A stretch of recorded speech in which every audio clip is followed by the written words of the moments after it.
And if you're going to ask me to explain today's action, I mean, I'm typically confused. As you know, I wake up confused in the morning, but today has me scratching my head. Chris Waller, Fed governor, he's a voting member, by the way. Recent data suggests that consumer spending isn't slowing that much. The labor market continues to run unsustainably. His words, not mine, hot. And then inflation is not coming down in a meaningful way. Rate hikes are going to have to continue. I mean, that should have taken the market down 50 S&P handles. Instead, the market rallied 30 S&P handles. It's unexplainable. But to answer your question, as the inversion gets closer to 1%, 2s, 10s, 5%, 4%, effectively where we are, that's not particularly bullish. And rates aren't going higher because the economy's getting any better. So I don't know specifically today what the broader market is looking at. Yeah, me neither. But I'll tell you what I'm looking at. I'm looking at the chart of the Fed funds rate going back 20 years, okay? And I'm seeing that we're going to be very soon at 5%. And the last time we had Fed funds at 5%, it was back in 06, okay? And you just think about that. You just think about how equities have acted since the financial crisis when we've had, QE after QE, and then we basically had zero interest rates forever. And then I go in and think about 2018. I know we've talked about this a lot, but the last time the Fed really started to try to raise and normalize interest rates was when Fed Chair Powell was the first year on the job. He started doing it, quarter point, that sort of thing. And what happened? The slightest growth scare that we had, this was back in fourth quarter of 2018, the stock market sold off 20% in almost a straight line, and they had to pivot here. And the guy's point, and all that we just heard about inflation here and where unemployment is, it makes the Fed's job so hard. There is no pivot coming if there's a growth scare, because the worst case scenario would be slower growth, but then unusually high inflation with unusually low unemployment. And so to me, I think that this is the one thing for stocks makes no sense to me. You're talking about 30 handles in the S&P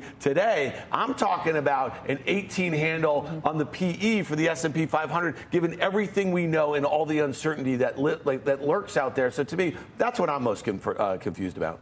Well, I agree with Guy. Confused. I don't really know why. I mean, especially with those comments, right? You would think. But I don't know if the market's just saying, we're looking through that ultimately. We don't know exactly when, but one day the Fed will stop raising. But for right now, some things seem to be okay. And this recession that we really thought was happening, maybe it isn't happening. And that is maybe under, the ballast for this bullish move. I don't get it personally. So I feel like we kind of misdiagnose or misinterpret what some of these Fed governors are saying. And then later when they say, no, really, this is what we're saying, then we freak out. Yeah.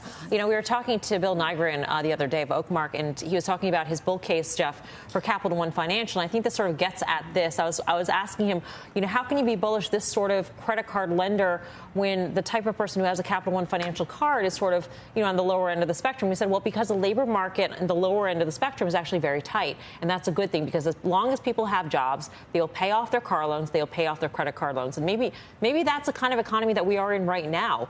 We're actually, as long as unemployment remains so low, and especially tight in pockets of the labor market, that things are actually good, at least for right now. So trade the market you have. Yeah, I just don't know how long that's going to last. And I think that's part of the reason we were seeing some inconsistency between the stock and bond markets in the early part of this year. I know we're talking about kind of the level of rates and the yield curve inversion, but there were some weird things going on with credit spreads as well. We were seeing earnings expectations continue to come down. We all know that. But then credit spreads were also tightening as well. So I think that's part of this narrative where the consumer's in good shape. There's a lot of liquidity out there. So credit seems to be in good shape. But now all of a sudden you're starting to see credit roll over, whether you're looking at HYG or JNK, these high yield ETFs.